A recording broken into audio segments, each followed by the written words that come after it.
Hey guys, welcome to Tools in 2, where we create tool reviews in 2 minutes or less.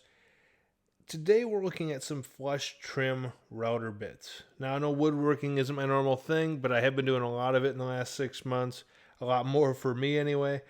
And I've got a couple pieces here that are worth looking at because I've learned a lot by using these. Now there's two totally different types here. First one here is it's a straight cut dual bearing flush trim bit. All right, so it's got straight brazed on carbide.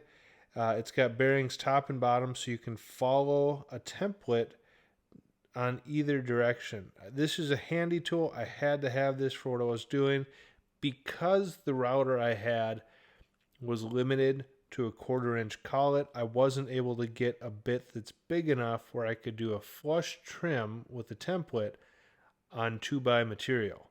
So to do this, I had to set the template on the bottom, remove the top bearing, cut as much as I could, and then drop the bit down, flip the workpiece over, and use the top bearing back installed to actually do the flush trim based on the previous cut. It works, it gets the job done, but overall the quality here was just not up to par. This would still have some tear out problems. I actually chipped the blade in a few spots. It's hard to see here, but you could actually see a couple grooves that were in the blade, left little high spots on the wood consistently.